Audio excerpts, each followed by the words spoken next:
Hello everybody and welcome to the 2023 Lincoln Navigator Reserve. We're going to go over a few features on this vehicle and I'm going to walk you through it. So, let's start off with the important stuff. Obviously everybody knows the Lincoln Navigator. It's been around forever and kind of started the whole luxury SUV craze along with the Cadillac Escalade. However, there are a few differences in this Navigator that I think differentiate it from a lot of the other SUVs out there. Let's go over them. Now, don't let your eyes deceive you. I might be 5'7", but this is a fairly large vehicle. But when we take it for a drive later, I'm going to show you how easy it is to drive and maneuver. So let's start out with the important things, under the hood. So under the hood of the 2023 Navigator, we have Ford's venerable 3.5-liter twin turbocharged V6, similar to the one you get in the Ranger Raptor and any of your Ford F-150s. However, in this Lincoln, it makes 440 horsepower and a large 510 pound-feet of torque. And all of these 3.5-liter twin turbos are hooked up to Ford's 10-speed automatic transmission, and it even has paddle shifters. Let's talk about the exterior design for a minute. Lincoln has somehow managed with a vehicle of this size to still make it very handsome. There are some other vehicles out there that can look a little blocky. Of course, LED headlights we have here. We have our fog lights integrated down here, turn signals, a beautiful grille. If we move around to the side here, we have the Navigator rolling on these beautiful 22-inch wheels with a 285/45 22-inch tire. One thing I really like about the Lincoln SUVs is they're very distinctive. You have a beautiful LED tail light here, and of course you have your backup camera. Now, being a Navigator, it comes with all of the options. So first off, we have our power opening rear tailgate. And if you look at the key here, obviously we have lock unlock, we have remote start, and we have the tailgate. Let's talk about some of the features that make this Navigator so easy to use. For one, we have this power tailgate. Not only is it power, but we have a button here that you can actually set the height of how high you want this to go up so it doesn't hit your garage or a tree, or you're camping, you don't want it to hit your tent. And we go in here, plenty of space. Now the Navigator also comes in a long wheelbase version, this being the shorter wheelbase, but it still has plenty of room in the back. Also, one neat feature that I like is that these seats fold down. One thing I really like about the Navigator, and I know this comes on a lot of vehicles, but I think these power side skirts are very nicely integrated into the vehicle. And for somebody who's a little vertically challenged like myself, it's a welcomed addition to the vehicle, especially to get in and out of, so I don't look silly. Now, we talked about the outside of the Navigator, but where I think the Navigator really shines is on the interior. This feels expensive and well put together. We have a leather dash with nice stitching across here. One thing that Lincoln does that I think is pretty neat that I haven't seen in a lot of other vehicles, usually there's all huge screens across, and I know that's for some people, but it's not really for me. I like the fact that we've got some wood veneer up here. We have a nice, beautiful, slick, and easy to read digital display with the speedometer and all of our miles per gallon and everything. And a really nice center console. Now, I've used Ford Sync products in the past, but Lincoln has done a really nice job of making this look really premium and especially easy to use so you don't have to take your eyes off the road. So starting over here, we have, kind of looking like kind of Mercedes does, we have our seat controls, and this has available 30-way adjustable seats. And I don't know if you saw what I did just there, but I'm adjusting not only just the back, but the bottom part as well. You can adjust these individually, which I think is pretty neat. And sometimes I have a hard time getting myself comfortable in a vehicle, but not this one. We of course have 3 settings for memory for the seats. And you can individually raise and lower your thigh bolsters down here, which I think is really cool. Not only are they 30-way adjustable, we also have a massaging feature, and it has different settings for massage, whether you want circular, relax, recovery, rolling, or pulse, which is great on a long drive or just whenever you want. The Navigator comes standard with a 14-speaker stereo, but can be optioned with a 28-speaker sound system with a subwoofer, which I think is really neat. And they have a 3D sound, they have it tuned for the car itself, so anywhere you sit in the vehicle, you get fantastic sound. I've experienced it, it's excellent. It passes the Jordo test. Moving towards the steering wheel, like I mentioned earlier, we have our paddle shifters for our 10-speed automatic transmission. They're very responsive, surprisingly so for an SUV of this size. The steering is really nice. Now, A lot of the electric power steering, I feel like it's too light, but this is very nicely weighted, and it really disguises, I wouldn't say it disguises the weight of the vehicle on the road, but it disguises the fact that it's a large SUV, giving it a little bit more of a car-like drive, which is nice, especially around town or on long trips. On the steering wheel here, we have volume controls and controls for our screens. We also have cruise control for our adaptive cruise and our heads-up display. One thing I really like about the Navigator is, of course, if you're buying a vehicle of this size, generally you need storage, whether you, like I said, if you have kids or just a lot of things. This has a floating center console. If we look down here, underneath there's so much storage. You could fit a purse, a bag, a computer bag.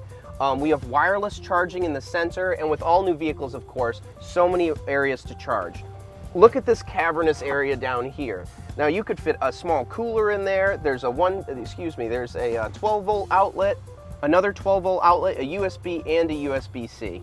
One thing I really like in general, especially for a vehicle of this size, is if you're renting it or buying it or you're leasing it or just using it in regular day use, a lot of times you'll take it on a road trip or you have a lot of things. So in the door, there are 2 cup holders. There's a huge space to store things. There's 2 cup holders in the center. If you're not charging your phone, there's more storage here. There's storage under the center console. And when I show you how much storage there is in the back, you're going to be very surprised. One thing to note is that the Navigator, when properly optioned, can pull up to 8,700 pounds, which is a sizable boat or camper. And if we go in here under features, we're going to towing. There are plenty of things to help you tow your trailer more safely and a lot more easily. So of course you have your backup camera. You can add your own trailer to this. We have tow haul mode, trailer sway control, extremely important, especially on windy days or with a longer trailer, depending on how the trailer's weighted. And you have a trailer connection notification to let you know to make sure the trailer's connected. Also in here, if we go to driver assistance, this vehicle has a myriad of driver assistance things, especially with the size of the vehicle. So we have our cruise control, lane keep assist, pre-collision alert that has braking and some steering. We have rear view camera delay. We can put that on or off. And we have our blind spot information system.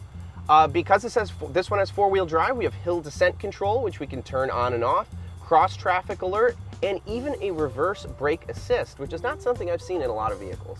One thing to note is when I'm telling you all of these things in the screen, you can either turn those things on or off. So if you have the blind spot on and you have somebody driving next to you and it's beeping all the time, or if you just don't want any of those things, you can turn them on and off as well.